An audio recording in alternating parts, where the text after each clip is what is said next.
adalah bagaimana Ramadannya orang-orang solih di generasi sahabat, dan nanti insya Allah juga sedikit tentang bagaimana Ramadannya para tabi'in dan tabi'ut tabi'in, karena mereka adalah generasi yang terbaik, generasi yang dijadikan oleh Allah Ta'ala sebagai pusat perhatian kita dalam mencontoh ibadah yang benar, ibadah yang berkualitas itu seperti apa. Oleh karena itu, mari kita contoh bagaimana kehidupan mereka dalam menghadapi bulan Ramadan. Yang pertama, mereka adalah orang-orang yang mempersiapkan diri sebelum masuk bulan Ramadan. Jadi Ramadan itu ada persiapannya. Oleh karena itu para ulama mereka mengatakan man arada bu'da safaris ta'adda. Barang siapa yang menginginkan perjalanan panjang, pasti dia akan melakukan persiapan. Maka persiapan mereka disebut oleh Ibnu Rajab Al-Hambali dalam bukunya Lataiful Ma'arif fi Wadhaifi Syahr. Itu sudah dilakukan 6 bulan sebelum bulan Ramadan. 6 bulan sebelum bulan Ramadan. Maka di 6 bulan sebelum bulan Ramadan itu mereka banyak berdoa kepada Allah Ta'ala agar mereka diberikan anugerah bisa bertemu dengan bulan Ramadan. Sampai kemudian ketika masuk bulan Rajab dan bulan Sya'ban, mereka mengecangkan ikat pinggang mereka untuk banyak melakukan siam dan qiyam. Qiyam maksudnya adalah sholat malam. Siam itu bukan siam khusus, siam Rajab ataupun siam Sya'ban, tapi siam-siam sunnah yang biasa dilakukan oleh seseorang, baik itu siam Senin dan Kamis ataupun siam Ayyamul Bid tanggal 13, 14, 15, atau mungkin dikencangkan lagi dengan siam Daud, dan itu ketika mereka masuk pada bulan Rajab dan bulan Sya'ban, mereka melakukan persiapan dengan hal itu. Dalam riwayat Ibunda Aisyah radhiyallahu anha dan cucu angkat Rasulullah sallallahu alaihi wasallam yang dijuluki kesayangannya Rasulullah sallallahu alaihi wasallam, yakni Usamah bin Zaid bin Harisah radhiyallahu anhuma ajmain, kalau masuk bulan Sya'ban itu begitu gigih di dalam berpuasa, dan ketika sudah masuk separuhnya baru mereka menguranginya. Tayyib, hal itu karena berdasarkan suatu ketika Usamah bin Zaid, beliau melihat Rasulullah sallallahu alaihi wasallam ketika masuk bulan Sya'ban, beliau banyak sekali berpuasa. Cuma tidak sampai sepenuh Ramadan. Kalau Ramadan kan apa? Makanya kata Ibunda Aisyah, Rasulullah tidak pernah berpuasa penuh dalam 1 bulan kecuali Ramadan. Dan Rasulullah sallallahu alaihi wasallam tidak pernah memperbanyak siam seperti siamnya di bulan Sya'ban, ya. Dan ini diperkuat dengan riwayat Imam Nasa'i dari Usamah bin Zaid radhiyallahu anhu ajmain. Beliau bertanya kepada Rasulullah sallallahu alaihi wasallam, kenapa Rasulullah sallallahu alaihi wasallam ketika masuk bulan Sya'ban beliau banyak sekali berpuasa?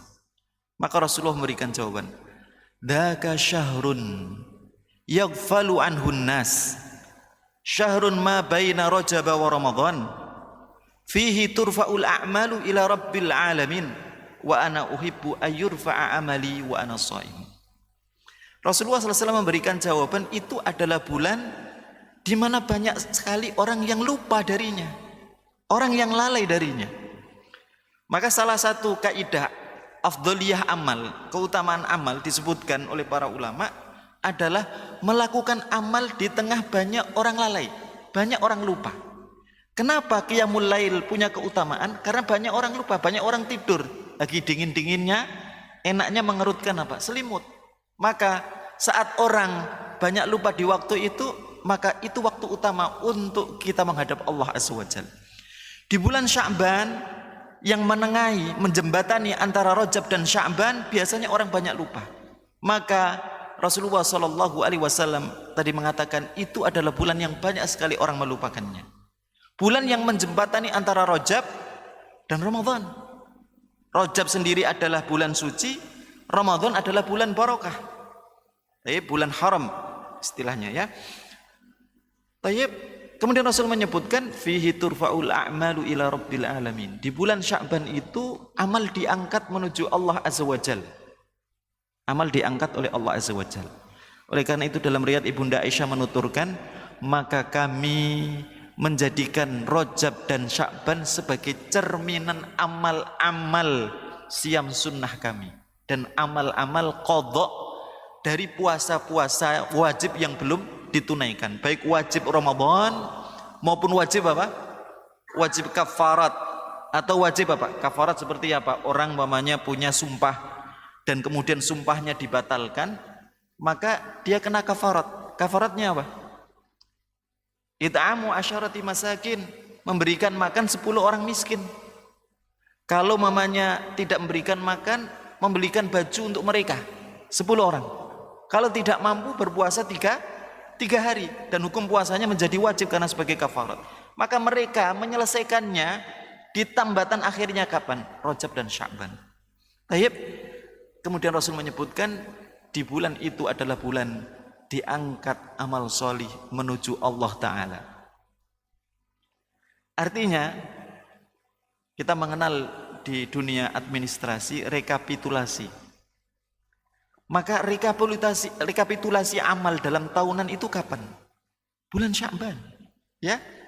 Sebelum kita masuk bulan Ramadan, penutupan buku itu kapan? Bulan Sya'ban. Amal itu diangkat oleh Allah Azza wa Jalla. Dan kaidah di dalam amal sebagaimana dalam sabda Rasulullah sallallahu alaihi wasallam, innamal a'malu bil khawatim. Amal itu terlihat baik dilihat dari ujung-ujungnya seperti apa. Memang hadis ini berbicara tentang bagaimana kita perlu menjadikan hidup kita ujung-ujungnya baik, menjadi husnul khatimah. Tapi ini juga kaidah, ayo jadikan ujung-ujung itu yang terbaik. Maka di Sya'ban saat amal itu direkapitulasi oleh Allah Ta'ala, ayo kita banyak mendekatkan diri kepada Allah Ta'ala. Dan itulah yang dicontohkan oleh para sahabat dahulu. Ketika mereka masuk bulan Sya'ban, mereka gigih dalam siam, mereka gigih dalam qiyam. Selain ini adalah persiapan bulan Ramadan. Kemudian mereka juga banyak apa? Beristighfar, bertaubat kepada Allah Ta'ala, baik hubungan dosa antara manusia dengan Allah Ta'ala ataupun dosa sesama manusia. Mengambil satu riwayat Imam Bukhari dari Abu Hurairah radhiyallahu anhu tentang dibukanya pintu surga. Maka disebutkan dalam kitab Lataiful Ma'arif yang tadi saya sebutkan. Di situ disebutkan hadis tuftahu abwabul jannati yaumal itsnaini wal khamisi. Pintu surga itu dibuka oleh Allah pada hari Senin, hari Kamis. Makanya disunahkan untuk apa? Berpuasa. Sebagaimana bulan Sya'ban tadi dalam tahunannya, kalau ini dalam pekanannya. Tayyib. Kemudian di situ disebutkan fayaghfirullah, maka Allah mengampuni likulli dzambin, setiap dosa, illa ayyusyraka bih, kecuali dosa syirik. Dan dosa apa lagi? Wasyahna, dan dosa hubungan kebencian, hubungan sakit hati, hubungan dendam sesama muslim. Ya. Maka fayaqulullahu limalaikatihi, Allah berfirman kepada malaikatnya, andiru liabdayya hadza hatta yastaliha. Tunggu, jangan angkat amal dua hambaku ini sampai keduanya berdamai. Jadi mungkin ini dulu kaidah yang dijadikan oleh para orang-orang solih alim kita di Indonesia dulu. Sebelum masuk bulan Ramadan, ayo selesaikan, halalkan dulu. Jadi halal bihalal tidak cuma apa maksudnya istilah halal bihalal? Yo kalau kita cari di dalam bahasa Arab nggak ketemu, ya. Cari dalam fikihnya para ulama nggak ketemu. Tapi istilah ini diambil oleh orang Indonesia. Mungkin diambil dari sebuah hadis, mangkana indahu madlamatun li akhihi falyatahallalhul yaum. Barang siapa yang punya kedoliman terhadap saudaranya, maka hari ini hendaknya dia apa? Halalkan. Halal itu artinya apa? Lepas dari ikatan bahaya. Secara makna begitu. Makna halal kata Qurtubi, sumiyal halalu halalan lin hilalihi an uqdatil khatar. Sebuah atau sesuatu dikatakan halal, diistilahkan halal karena asli makna bahasa halal itu adalah lepas dari ikatan. Kenapa diistilahkan halal? Karena terlepas dari ikatan bahaya. Ya. Tayyib. Maka halal bihalal, halal darimu, halal dariku. Artinya apa? Lepas. Los gitu ya. Pelong nggak ada apa? Kebencian di situ. Oleh karena itu sampai Rasulullah sallallahu alaihi wasallam pernah menyebutkan yatlu'u alaikum rajulun min ahlil jannah, akan muncul dari pintu masjid kalian ini seorang penghuni surga. Masuk Sa'ad bin Abi Waqqas radhiyallahu anhu. Besok hari Rasul bersabda lagi, yatlu'u alaikum rajulun min ahlil jannah, akan muncul dari pintu masjid itu seorang penghuni surga. Masuk lagi Sa'ad bin Abi Waqqas radhiyallahu anhu. Sampai 3 kali Rasulullah menyebutkan itu dalam 3 hari, dalam satu riwayat. Maka Abdullah bin Amr bin As, beliau cemburu, pengen mendapatkan kemuliaan jadi ahli jannah. Maka Abdullah bin Amr bin As meminta izin ayyastadhifa, bertamu ke rumahnya Sa'ad bin Abi Waqqas dan menginap di rumahnya, pengen tahu apa sih istimewanya sahabat Sa'ad bin Abi Waqqas sampai sudah disebutkan di dunia bahwa beliau ini adalah penghuni surga. Dilihat, subhanallah, kelihatannya kalau dibandingkan dengan sahabat Abdullah bin Amr bin As, amal sunnahnya, sholat tahajudnya, qiyamnya itu tidak lebih utama daripada sahabat Abdullah bin Amr bin As. Maka akhirnya Abdullah bin Amr bin As memberanikan diri untuk bertanya, apa yang membuat dirimu sampai disebut oleh Rasulullah SAW sebagai ahlu jannah? Apa jawaban sahabat Sa'ad? Wa ma ana an abita, tidaklah aku membaringkan badanku untuk tidur malam kecuali aku sudah bermunajat kepada Allah Ta'ala agar seluruh rasa sakit hati antara diriku dengan saudaraku itu sudah lepas. Lah, hilangkan syahna. Inilah syahna tadi ya. Syahna itu tadi ya, hubungan kebencian tadi sebelum masuk bulan Ramadan, ya. Dan kita bersihkan diri dari urusan tersebut. Oleh karena itu saudaraku yang dirahmati Allah, Rasul sampai sering ngasih nasihat. Man minkumul barihata mithla Abi Dhamdham. Siapa yang tadi malam sudah seperti Abu Dhamdham? Sahabat ada yang bertanya, malana ya Rasulullah? Ada apa dengan diri kita wahai Rasul? Sampai kita harus meniru Abu Dhamdham tadi malam. Rasul menyebutkan, innahu qama minal lail. Abu Dhamdham ini ketika dia bangun malam untuk qiyamul lail, sebelum dia qiyamul lail, dia bermunajat kepada Allah. Apa munajatnya? Allahumma innahu laisa li dunya unfiquh wala malun atasaddaqu bih. Ya Allah, aku tidak punya potensi dunia yang bisa aku infakkan, aku tidak punya potensi harta yang bisa aku sedekahkan. Cuma man dhalamani min akhi. Tadi siang, yang mungkin ada saudaraku yang mendolimiku, ada yang adhani menyakitiku atau mencelaku, farhamhu waghfirlah, berikan rahmat untuknya dan ampuni dia. Ini sebuah kemuliaan tadi ya. Makanya para sahabat mereka sudah mempersiapkan diri dengan amal salih sebagaimana yang terjadi pada sahabat Usamah bin Zaid bin Harithah radhiyallahu anhuma, ibunda Aisyah dengan siamnya, dengan amal solihnya, qiyamnya, dengan qiraatul Qur'annya, dan melepaskan diri dari dosa supaya itu tidak menjadi belenggu. Tidak menjadi belenggu untuk seseorang ketika masuk bulan Ramadan masih ada kesulitan untuk merangkai amal solih disebabkan belenggu-belenggu dosa tersebut. Maka diselesaikan di bulan Sya'ban sebelum masuk apa? Bulan Ramadan. Tapi barakallahu fikum. Ini ada apa namanya? Slide. Tayyib. Ketika masuk bulan Ramadan, atau sebelum masuk bulan Ramadan, ini bagaimana salaf, ya, bagaimana salafus salih.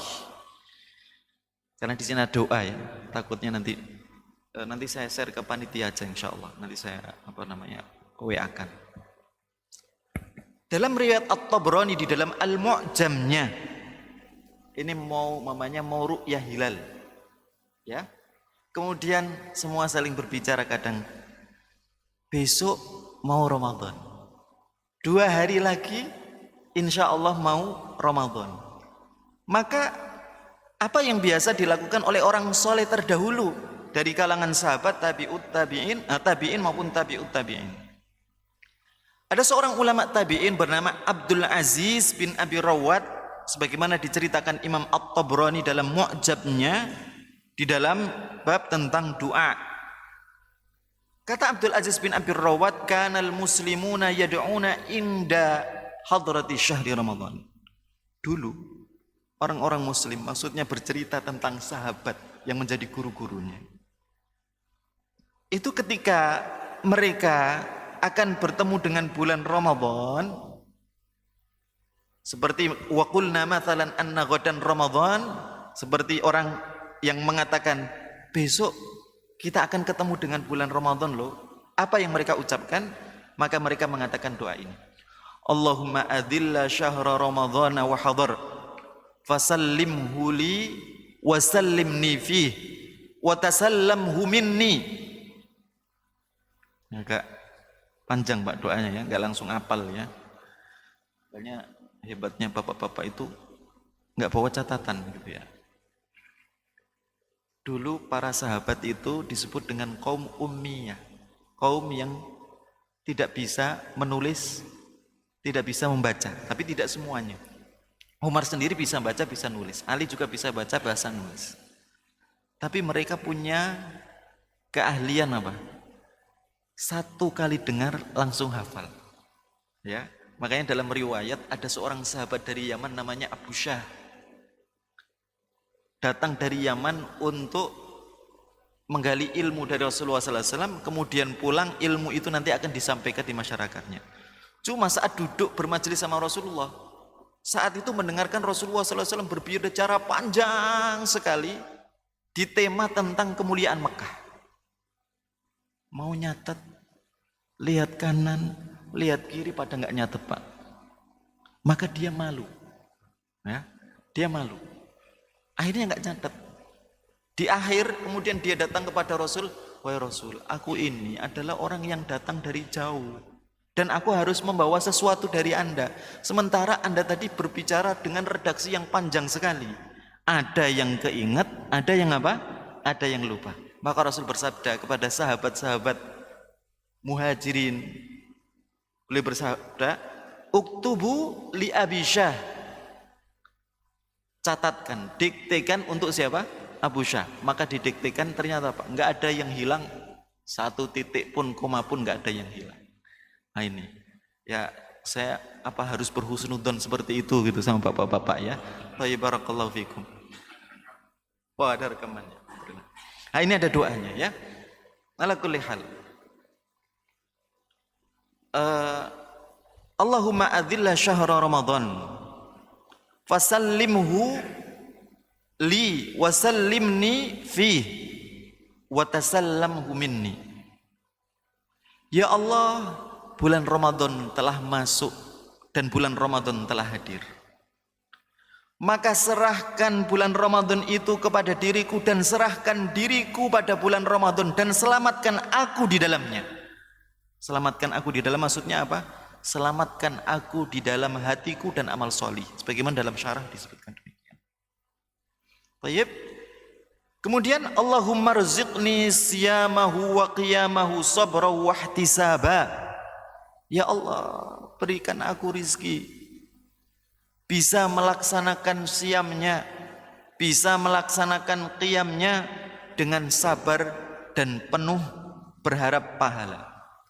Warzuqni fihi al-ijtihada wal jidda wal quwwata wan nasyat.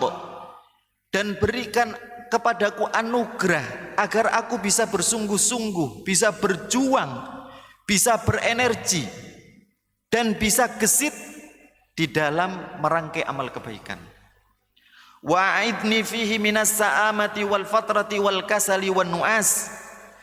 Dan lindungilah aku dari datangnya penyakit malas, datangnya kejenuhan, datangnya gampang ngantuk, gampang tidur. Mentang-mentang apa? Puasa tidurnya apa? Mengatakan tidurnya ibadah. Ya tidur ibadah itu kalau ada niat. Kalau nggak ada niatnya nggak ada ibadah. Contoh orang tidur. Tidurnya niat apa? Daripada aku ngomongin orang lain, mending aku apa? Tidur. Nah, kalau ada niat itu tergolong ibadah. Nah, kalau cuma orang memang ngantuk tidur nggak ada apa? Nilai ibadahnya di sisi Allah Ta'ala. Baik. Wa waffiqni fihi li lailatul qadar. Kemudian lanjutan doa mereka, dan berikan petunjuk kepadaku agar bisa mendapatkan kemuliaan Lailatul Qadar.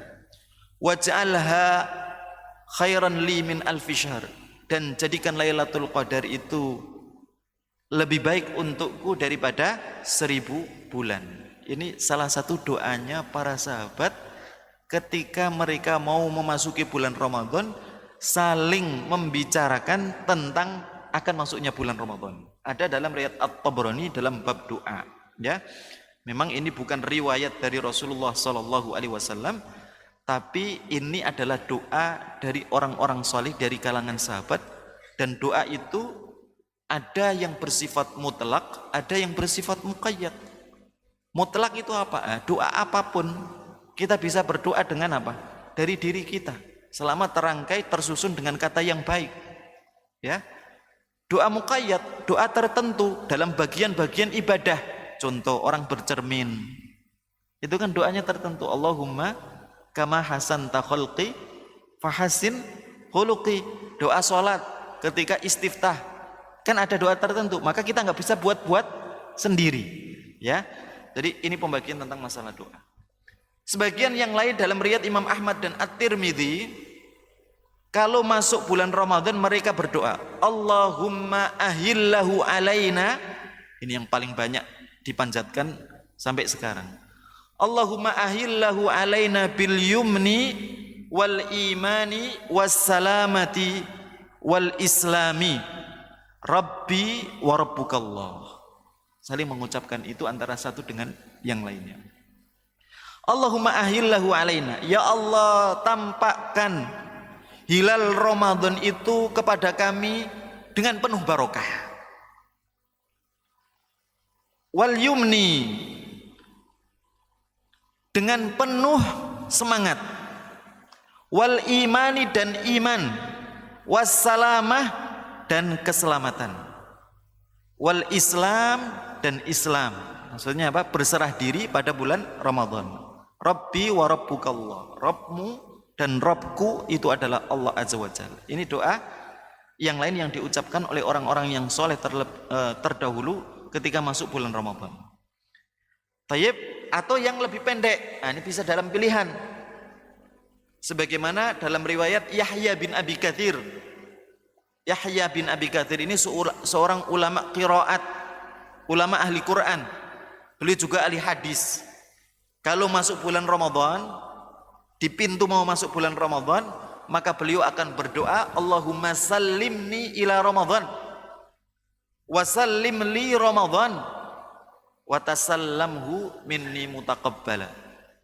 Allahumma sallimni ila Ramadan, ya Allah hantarkan aku sampai Ramadan. Karena enggak ada yang tahu. Mamanya di bulan Sya'ban masuk di tanggal 29. Besok mau tanggal 1 meninggal dunia, kan enggak ada yang tahu. Makanya di sini doanya apa? Doanya Yahya bin Abi Katsir, Allahumma sallimni ila Ramadan. Ya Allah hantarkan aku dalam keadaan selamat masuk bulan Ramadan. Wa sallim li Ramadan, dan buatlah aku selamat dalam amal salih ketika masuk bulan Ramadan. Kemudian yang ketiga doanya, wa tasallamhu minni mutaqabbala, dan buatlah Ramadan itu terlewat dariku, maksudnya selesai bulan Ramadan dalam keadaan semua amal solih yang dilakukan dari awal, apapun jenisnya, itu diterima oleh Allah Azza wa Jalla. Nah ini contoh orang-orang solih dahulu ketika mau masuk bulan Ramadan, saling membicarakan tentang Ramadan, ini doanya, ya. Di kalangan sahabat, di kalangan tabi'in maupun di kalangan tabi'ut tabi'in. Mereka mendoakan diri mereka dan orang lain dengan kalimat doa tersebut. Kemudian berikutnya tentang siam mereka. Makanya subhanallah, madrasah siam ini sangat penting sekali. Makanya kita itu butuh hati kita menjadi ringan dan tidak berat dengan tumpangan-tungan syahwat yang kadang syahwat itu justru menjadikan orang banyak stres, banyak khawatir. Ya, gimana supaya hati ringan? Makanya seorang sahabat namanya Abu Umamah Al-Bahili radhiyallahu anhu datang kepada Rasulullah sallallahu alaihi wasallam dalam sebuah panggilan perang. Kemudian dia meminta kepada Rasulullah, "Ya Rasulullah, ud'ullaha li bisyahada." Wahai Rasul, tolong doakan di perang ini aku bisa mati syahid. Apa jawaban Rasulullah? Allahumma sallimhu, Allahumma ghanimhu. Malah doanya, ya Allah, buat dia pulang dalam keadaan selamat dan bawa banyak ghanimah. Selesai perang, enggak ada satu luka pun dan bawa banyak ghanimah. Coba, semangat mati syahidnya sahabat itu kan luar biasa. Kemudian datang panggilan perang lagi, datang kepada Rasulullah sallallahu alaihi wasallam meminta yang sama. Ud'ullaha li bisyahada. Wahai Rasul, tolong doakan agar aku bisa mati syahid. Rasulullah mendoakan, Allahumma sallimhu, Allahumma ghanimhu. Ya Allah, buat dia pulang dalam keadaan selamat, pulang bawa banyak ghanimah. 3 kali datang kepada Rasulullah sallallahu alaihi wasallam dalam peperangan minta mati syahid, tapi Rasulullah mendoakan apa? Pulang selamat, pulang bawa banyak ghanimah. Akhirnya kemudian Abu Umamah Al-Bahili berkata kepada Rasulullah, "Wahai Rasulullah, tolong tunjukkan kepadaku, dullani bi amalin arja indi. Tolong tunjukkan kepadaku amal yang aku harapkan menjadi keistimewaan diriku di sisi Allah Ta'ala." Apa jawaban Rasul? Alaika bis saum fa innahu la mithlalah. Banyaklah berpuasa karena dia tidak ada bandingannya. Maka perawi menyebutkan, maka Abu Umamah Al-Bahili banyak melakukan siam. Begitu pula keluarganya, fakana la yura atharud dukhan min baitihi illa wa yustadhaf. Maka tidak ada asap mengepul di rumahnya Abu Umamah Al-Bahili di 2 hari berturut-turut kecuali orang paham bahwa beliau sedang ada tamu. Karena kebiasaannya apa? Banyak berpuasa. Coba impactnya apa?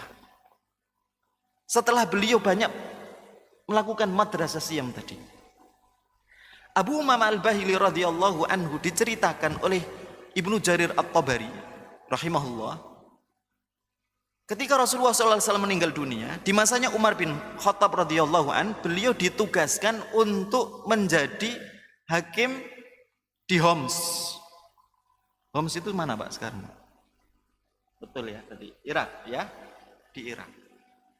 Subhanallah, beliau tetap berada dalam madrasah siam.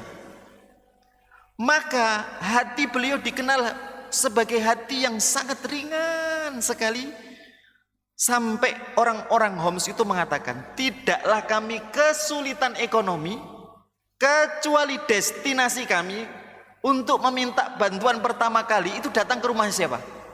Abu Umamah Al-Bahili radhiyallahu. Fakana la yamna'u syai'an hatta busolatan fi baitih. Maka beliau tidak akan pernah menolak untuk memberikan bantuan meskipun yang di rumahnya illa busolah, hanya tinggal apa? 1 siung bawang, itu akan dikasih sama Abu Umamah Al-Bahili. Puncaknya sampai diceritakan suatu ketika di Ramadan, ketika beliau dalam keadaan saum, maka beliau punya budak, ya, pelayan lah bahasa kita sekarang namanya. Meskipun hukum pelayan dengan budak itu beda, ya. Ini untuk mempermudah saja, ya. Maka pelayannya ini seorang wanita Majusiyah. Dia susah sekali untuk masuk Islam karena fanatiknya terhadap Majusi, sampai dia letakkan ikatan pita hitam di tangannya menunjukkan bahwa dia tetap berada dalam Majusian. Maka pelayannya ini, khadimahnya ini, Dia tahu betul Abu Umamah Al-Bahili itu kalau naruh uang sukanya apa? Di bawah tikar. Dulu ibu kita itu kalau naruh uang biasanya di bawah kasur gitu, di bawah tikar gitu ya. Sehingga pelayan tahu uangnya tinggal berapa. Maka dia paham bahwa di bawah tikarnya itu tinggal 3 dirham. Tinggal 3 dirham, Mbak. Tayyib. Maka pelayannya mengatakan, nanti kalau ada tamu, kamu jangan buka pintumu. Karena aku tahu bahwa hartamu cuma tinggal 3 dirham. Tapi kemudian ada tamu mengetuk pintu rumahnya, dibuka. Kemudian tamu itu bercerita tentang masalahnya, dikasih bantuan 1 dirham. Baik. Datang lagi tamu itu, kemudian bercerita tentang hajatnya, dikasih 1 dirham. Tinggal apa? 1 dirham. Maka kepalanya ini ngomel. Pokoknya tinggal 1 dirham. Jangan kamu bukakan pintumu untuk tamu yang datang kepadamu. Tapi masih ada, qadar Allah masih ada yang mengetuk pintu rumahnya. Maka dibukakan untuknya, maka 1 dirham pun itu diberikan kepadanya. Subhanallah. Kadang orang itu diuji, biasanya saat sedikit, orang itu apa? Suka terhadap hartanya. Iya kan? Makanya ujian kita terbanyak apa? Dalam sesuatu yang paling kita cintai. Nabi Yakub mencintai Nabi Yusuf, maka ujiannya di mana? Nabi Yusuf harus dipisahkan lama dengan Nabi Yusuf. Nabi Yakub itu paling suka apa? Makan daging onta sama ya steak onta bahasa kita sekarang. Daging onta sama susu onta. Maka beliau sakit irkun nasa. Irkun nasa itu kalau kita bahasakan sekarang mirip apa ya? Saraf kejepit. Ya. Diperiksa sama tabib, maka apa? Sudah, pokoknya kamu jadi pantangannya Pak, jangan makan daging onta, jangan makan apa? Susu onta. Diuji dengan itu. Tayyib, maka beliau bersumpah, ya Allah, mungkin ini yang membuatku lalai dari Engkau. Maka kalau aku sembuh, aku akan tetap menjauhi makanan yang paling aku sukai dan minuman yang paling aku sukai. Orang diuji dengan apa? Apa yang dia sukai? Tayyib, tinggal 1 tadi, tinggal 1 dirham tadi. Biasanya kita paling suka-sukanya itu. Coba datang tamu tetap dikasih, maka pembantunya marah. Aku nggak tahu nanti untuk kamu berbuka kamu makan dengan apa. Subhanallah. Tayyib, maka ditinggal pembantunya yang sedang ngomel tadi, maka sebelum maghrib dia datang ke masjid. Tayyib. Kemudian ketika pembantunya bersih-bersih, faida, maka didapatkan di balik tikarnya itu ditemukan 300 dirham. Nah, jangan yang diambil yang 300 dirham ini Pak ya. Tapi bagaimana? Madrasah siamnya itu membuat subhanallah. Dalam amal soleh meskipun di tengah-tengah kegentingan itu tetap apa? Ringan dalam melakukan amal soleh. Karena apa? Beban syahwatnya itu sudah dibersihkan dengan apa? Dengan madrasah siam. Ini yang dilakukan oleh Abu Umamah Al-Bahili radhiyallahu anhu arwah. Maka ketika dia pulang, pembantunya ngomel lagi. Kenapa? Kamu tidak bercerita bahwa di bawah tikarmu masih ada 300 dirham. Abu Umamah bertanya, 300 dirham dari mana? Jadi, kenapa kamu nggak cerita sehingga bisa dibelikan gorengan, bisa dibelikan apa kalau di kita kan? Maka Abu Umamah memberikan bagi-bagi lagi 300 dirham, termasuk yang mendapatkan banyak itu adalah apa? Pelayannya. Maka pelayannya itu kemudian melepas pita hitamnya dari lengannya dan dia bersyahadat masuk Islam. Ya, subhanallah, madrasah siam. Dan Abu Umamah tidak mengambil kecuali 3 dirham. Allahu Akbar. Ya, ingin ringannya hati sahabat ketika Pak siam. Di sinilah para sahabat ketika melakukan madrasah siam, maka mereka betul-betul tahu makna dan hakikat siam. Tapi kalau kita ukur di kita, kalau bulan Ramadan itu malah boros Pak. Boros dalam apa? Makanan. Yuk kalau boros dalam berderma bagus. Ya enggak boros namanya Pak ya. dalam berderma. Tapi kalau boros malah Pak, subhanallah, kalau mau berbuka Pak, semuanya terhidang kan. Baik. Makanya Rasulullah SAW mengajari, ketika Rasulullah SAW berbuka dengan apa Pak? Dengan rutop. Rutop itu kurma muda, ya. Kan ada balah, bahasa dalam kurma tentang fase-fasenya itu banyak. Nah, di antaranya ada apa? Balah. Balah itu yang masih sepet. Kemudian kalau sudah manis, sudah bisa disantap, namanya rutop. Kalau sudah mencoklat, itu namanya tamr, ya. Maka Rasul suka berbuka dengan rutop. Kalau nggak ada rutop, maka beliau memilih apa? Tamr. Dengan bilangan ganjil. Kalau nggak ada tamr, dengan apa Pak? Maka Rasulullah SAW berbuka dengan air putih. Nah, kita berdebat yang kadang tidak esensial. Sampai yang nggak punya uang, utang-utang untuk beli rutop, malah akhirnya nggak jadi apa? Nggak masuk esensi substansi sunnahnya. Baik. Inti sunnahnya apa?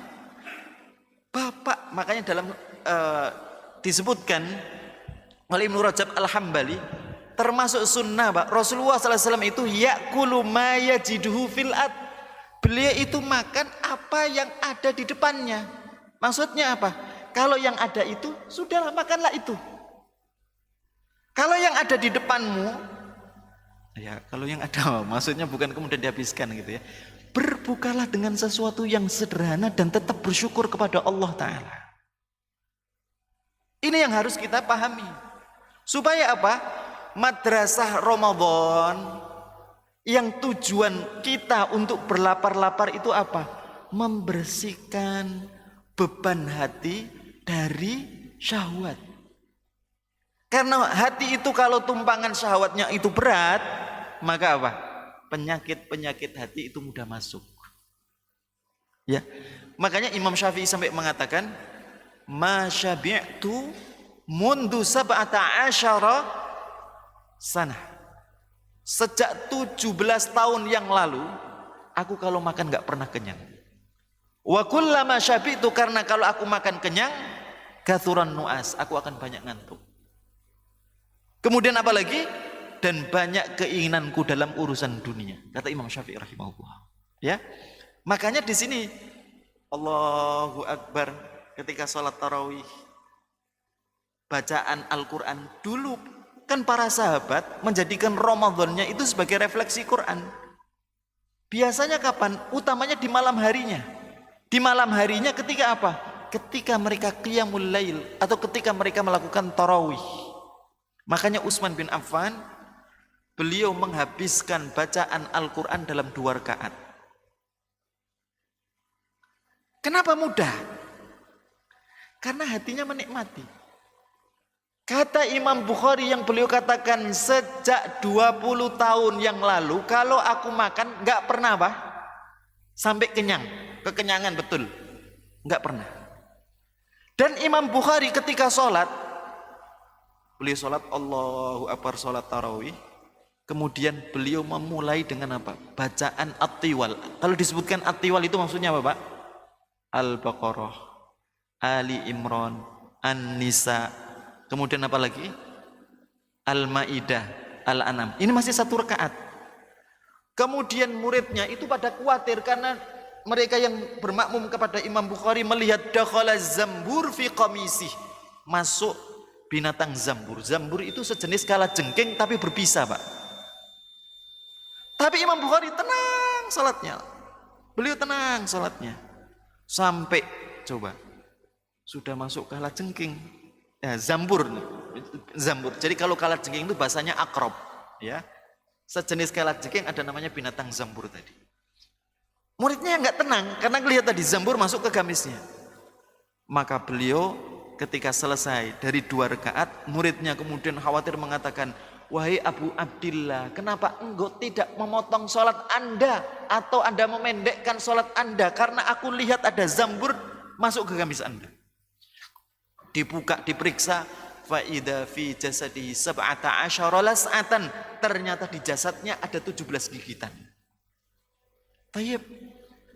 Maka beliau mengatakan, demi Allah, ketika aku membaca, memulai dari Al-Baqarah, maka aku menikmati makna-maknanya dan aku tidak kuat untuk melepaskan lidahku sampai ablugha ma'ani, sampai aku tuntaskan maknanya secara rampung, tuntas secara makna, karena ini 7 ayat yang panjang ini antara satu dengan yang lainnya saling nyambung. Coba hati yang menikmati itu membuat apa? Bagian fisik yang terlukai tidak terasa. Kenapa? Hatinya menikmati. Kenapa hatinya bisa menikmati? Karena dari puasanya tadi, beliau yang tidak biasa kalau makan itu kenyang penuh sampai apa? Tumpangan syahwat di hatinya menjadi apa? Menekan hatinya sehingga apa? Ketika mendengarkan Al-Quran tidak bisa menikmatinya. Disinilah ketika Rasul berbuka dengan cara yang sederhana, tidak sampai apa? Aduh, sampai ngangkat badan aja susah. Nanti ketika tarawih Allahu Akbar, baca atin aja sudah dianggap apa? Panjang. Baca Quran nguap-nguap. Loh, Al-Quran itu adalah sebuah kenikmatan dan Ramadan itu adalah apa? Momentumnya Al-Quran. Bukankah dalam banyak surat disebutkan seperti Al-Baqarah, Syahrul Ramadhan alladzi unzila fihil Qur'an. Bulan Ramadan itu adalah bulan diturunkannya Al-Quran. Kenapa di bulan Ramadan diturunkannya Al-Quran itu diwajibkan siam? Karena memang klop. Ketika kita banyak siam, salah satu faidahnya apa? Melembutkan hati. Oleh karena kata seorang ulama dari kalangan tabi'in, Wasi' bin Atha, boleh katakan ini, man qalla ta'muhu, barang siapa yang sedikit makan, maksudnya makannya sampai enggak, pokoknya apapun maunya harus dipenuhi. Kata Wasi' bin Atha tadi, siapa yang sedikit makannya maka raqqa qalbuh, hatinya akan lembut. Wa kullama raqqatil qulub, kalau hati itu jadi lembut maka fahima wa afham, hatinya akan mudah memahami petunjuk, hatinya akan mudah terkenal dengan petunjuk. Ya, maka inilah siamnya para sahabat, hatinya jadi ringan. Subhanallah. Ini sudah syuruk, ya. Saya baru dapat 1/4-nya dari apa yang saya persiapkan dari tulisan ini. Semoga ala kulli hal, saya nggak mau kepanjangan, saya tutup sampai di sini saja. Ala kulli hal, ya. Kita contoh para sahabat, kita gali, ayo kita gali. Bagaimana orang soleh dahulu, mereka mempersiapkan diri di bulan Ramadan, dan saat bulan Ramadan mereka bisa mengambil faedah Ramadan itu sebagai madrasah, sehingga betul-betul apa? Ketika keluar dari bulan Ramadan ada apa? Ada eksesnya, ada dampaknya. Tidak cuma apa?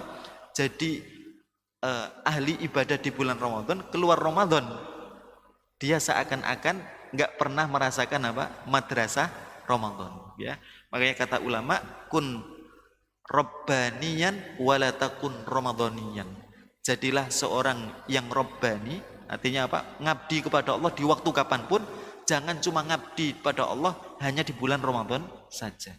Itu kalau Ramadan kita berdampak sebagaimana orang-orang terbaik di masa sebelum kita. Jazakumullah khairan, sallallahu wasallam ala nabiyyina Muhammadin wa ala alihi wa sahbihi ajmain. Subhanallah bihamdika nasyhadu an la ilaha illa anta nastaghfiruka wa natubu ilaik. Assalamualaikum warahmatullahi wabarakatuh. Kalau ada yang bertanya saya persilakan, dan saya sudah tutup dengan salam. Kalau ada yang mau keluar juga saya persilakan. Ada yang mau tanya? Silakan. Bapak silakan. Waalaikumsalam. Yang terhormat Pak Ustadz dan jamaah Al-Ihsan Salat Subuh yang kami muliakan, apa hukumnya pay letter Pak? Itu pay letter Shopee, maksudnya kita dibayarin dulu sama Shopee gitu kan, belanja di online, kemudian tapi mereka pihak ketiga memberikan bunga kepada kita gitu, tapi kita ikhlas gitu kan, karena belanja barang. Demikian Pak Ustadz, terima kasih. Saya belum bisa menjawabnya Pak. Salah satu Saya itu kalau ditanya tentang fikih muamalat itu harus saya deskripsikan dulu secara jelas, ya. Terkait kayak pay later itu ya, itu pay later itu saya belum deskripsinya belum terlalu jelas karena saya tidak biasa bermuamalah dengan itu, gitu loh. Jadi dalam fatwa itu salah satu syarat yang harus dimiliki seorang yang berfatwa atau menukil fatwa itu harus mendeskripsikan masalah secara jelas dulu baru kemudian dicari hukumnya. Karena nanti kalau beda deskripsinya takutnya apa? Nanti produk hukumnya nanti apa? Bisa berbeda, gitu ya. Bisa berbeda. Intinya begini, Pak. Dalam sebuah muamalah itu bukan dihitung dari ikhlasnya dan tidak, tapi apa? Ada kaidah besarnya. Selama dalam muamalah itu ada 4 masalah. 4 masalah ini apa? Ada gorornya. Goror itu apa? Gambling. Ya, ada goror, gambling. Kemudian masalah yang kedua ada doror, ada unsur yang membahayakan sistem. Makanya Rasul melarang apa? Untuk mencegat dari ujung kota, ditakutkan salah satunya apa? Membahayakan sistem pasar, sehingga kemudian dia si pencegat tadi masuk ke pasar dengan harga yang bawah sekali, sehingga merusak apa? Harga pasar. Ya, ini salah satu apa? Doror, contoh doror. Doror itu banyak sekali. Di tengah tawuran jual apa? Parang. Di tengah ketegangan antar satu masyarakat jual parang. Boleh nggak? Nggak boleh, karena apa? Mengakibatkan doror, ya. Taib. Kemudian unsur masalah yang ketiga adalah kalau ada ribanya. Kalau ada ribanya. Tambahan yang tidak jelas di balik tempo. Itu riba. Ya. Taib. Kemudian yang keempat, kalau barang yang dijual itu haram. Barang yang dijual itu haram. Baik haram bidzat, haram karena memang jenisnya haram, contoh jual beli babi, ya. Terus gimana kalau jual beli najis seperti pupuk? Ya, menurut madhab menurut madhab Abu Hanifah diperbolehkan kalau bisa diambil apa? Intifa di dalamnya. Taib. Atau barangnya haram disebabkan karena perbuatannya. Jadi selama ada 4 unsur ini, tadi ya, gambling, goror, kemudian doror, ada unsur bahaya, kemudian ada unsur apa? Riba, kemudian yang keempat ada unsur apa? Barangnya diharamkan. Haramun bidzat atau haramun bil fi'l tadi, maka muamalah itu menjadi batal, menjadi haram. Lah, terkait tadi kan saya nggak tahu deskripsinya secara jelas, maka saya nggak berani menjawab, Pak. Karena apa? Ditakutkan fatwa terhadap sesuatu yang kita belum jelas itu bisa, Pak, bisa menyesatkan gitu ya. Allahu a'lam bishawab. Saya nggak bisa menjawabnya, Pak ya. Afwan. Semoga nanti ini mau Ramadan saya belum bisa ya. Nanti kalau saya ketemu dengan Bapak nanti saya akan jelaskan ya. Saya akan cari hukumnya. Allahu a'lam bishawab. Cukup ya? Jazakallahu khairan. Assalamualaikum warahmatullahi wabarakatuh.